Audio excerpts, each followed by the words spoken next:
BookTube, it's Leah Cooper here, and today I'm bringing you a book review for String City by Graham Edwards.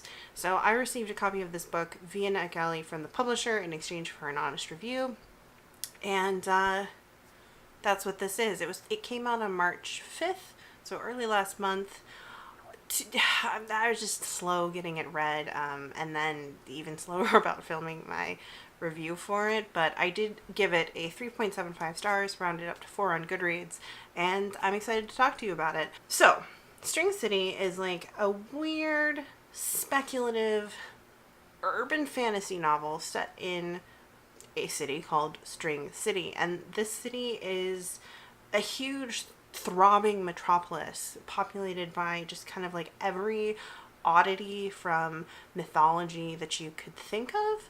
And I mean that in more of like a general sense, not like there's Zeus in it or Achilles or anything. I don't mean that. I just mean we've got titans with very odd names. We've got hamadryads. We've got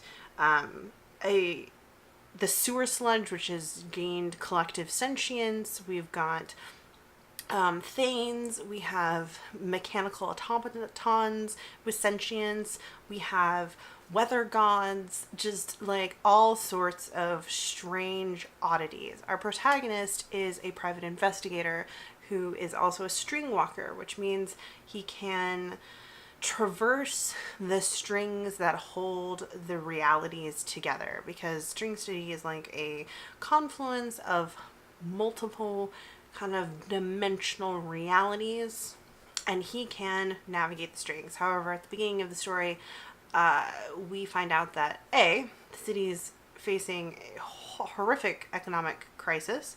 B, did I say A or did I say 1? I hope I said A. B, the apocalypse is looming close on the horizon, and C, the strings have become like impossible to navigate and highly dangerous. So our private investigator, and I cannot remember if he's ever named because it's told in first person. And like, I've been thinking about this. I was thinking about this when I was writing my review on Goodreads. I think he's an unnamed protagonist. Anyway, he is like up to his eyeballs in cases. He's just been like taking on cases and not getting them solved, and there's like a mob at his door demanding answers when an explosion at the local Titan nightclub like puts a hole through his front. Actually, I don't think does it put a hole through his front door?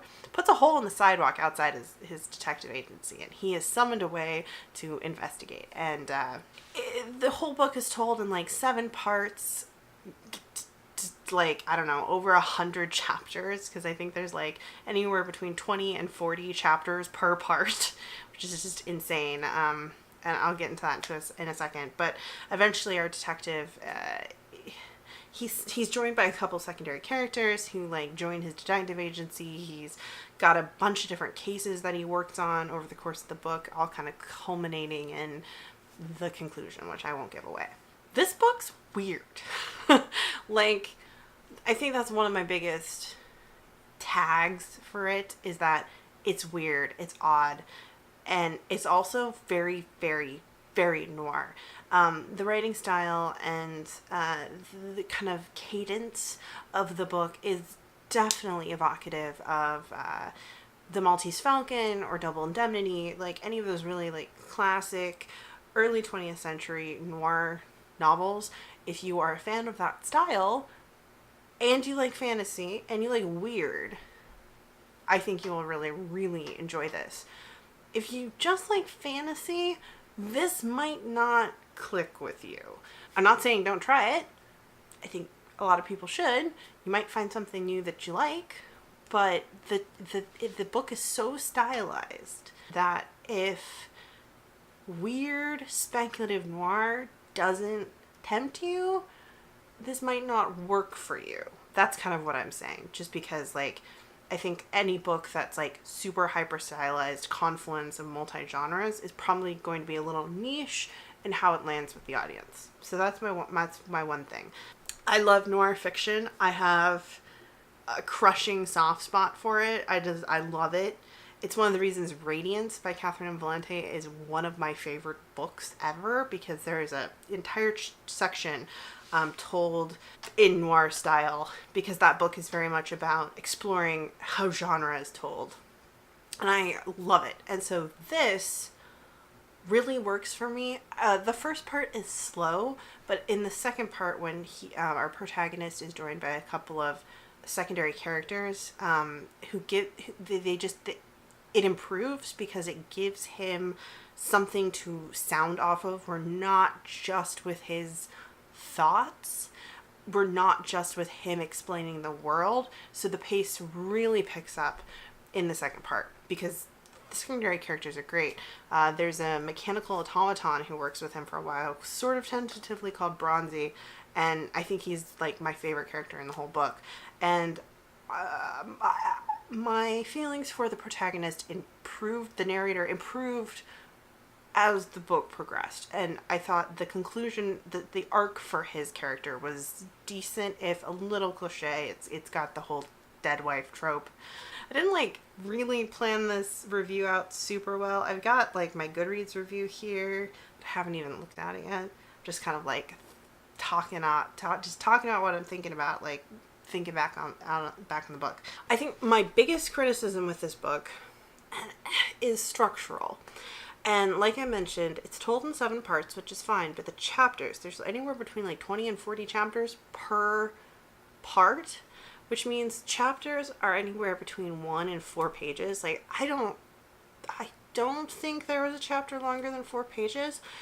And it took a long time to get into a good rhythm and pace reading the book with that kind of structure, because like chapters are a natural break point indicator for the reader. Like, rest here, stop reading, maybe put it back, come back, right? Like, this is a good end pausing point. And so when you've got chapters that are like 2 pages, I would find myself sitting down to reading a chapter and then putting the book down, pace of a chapter. And I'm not like a big fan of long chapters. Like, on the reverse side, really, really long chapters put me off reading something because it's just it feels exhausting to read it. It was like, I was just kind of like naturally putting the book aside and like going off to do something else after like 2 pages. So the first part was slow to get into, and I really had to be a little bit more conscientious about saying, okay, I'm not going to read a chapter. I'm going to read for like half an hour. Because like once I got a momentum going, I really like flew through the book. But I have not encountered a book recently in recent memory that had such short chapters. And so that was a little bit that threw me a little bit. And I'm just going to be totally honest. Like, yeah.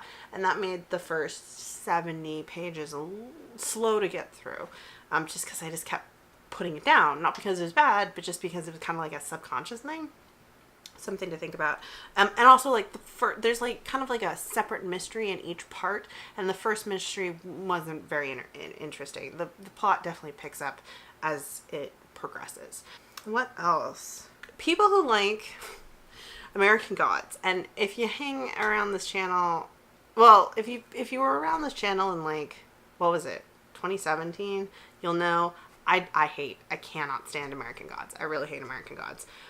But there's a little bit of there's something about some of the more bigger power players in this book that are evocative of some of the gods in American Gods. And it's got that kind of urban, paranormal, weird element to it. So, like, if you're a fan of that book, you might like this. I mean, I say that as someone who cannot stand American Gods, but I do like this. But I feel like there's a little bit of a sense of a crossover. What else can I say? Characters are great. Characters are really interesting. A little bit of a cliche for the protagonist in the dead wife trope. But again, that's like a kind of tropey of noir detective fiction in general. Like, that's very common with detective fiction. So, but definitely a reason to kind of like, knock it down a quarter of a star. I liked it. I think it's like definitely a book I would recommend to the right person. And that's why it's like a 3.75. Would I pick up something else by Graham Edwards? I don't know, because his voice wasn't distinctive enough that I like necessarily want to. But if he did something else that was like wacky and genre bending, I would be tempted, because that is something I do love. I love the intersection of like style and genre that this book had. And I would love to see more of that type of thing. So I think I would say I'd probably take it on a case-by-case basis, because I'd love to read more books like this, in that they're weird and speculative and like very genre bending, and not genre bending in that they're like necessarily subversive, but more like they're genre bending in that they're taking this genre and they're taking this genre and they're like blending them and bending them around one another to create this thing. I like that. So yeah, those are some of my thoughts on String City by Graham Edwards. I think I'm going to go ahead and just like leave this as kind of a short, for me, review. Short and sweet. If it sounds interesting, check it out. I will leave a link to the Goodreads page down below. And yeah, let me know if you're going to check it out, or if you've read it, what your thoughts of it were, or if it sounds interesting to you, or if you've come across any other like speculative noir or like fantasy noir or sci-fi noir. I'm always kind of like on the lookout, because like I said, I do have a soft spot for noir. I kind of love it, and I especially love it when it's like crossed with other things. I've got a copy of After Atlas over there in that pile of books by Emma Newman, because I heard that that was like sci-fi noir. So yeah, I'm very excited to read that too. Thanks for stopping by. As always, if you appreciate any of my content, be sure and hit that subscribe button. Never miss a video. They're like, you know, 4 a month. That's it. That's easy enough to follow and watch along, right? I'll see you guys in my next video. Bye.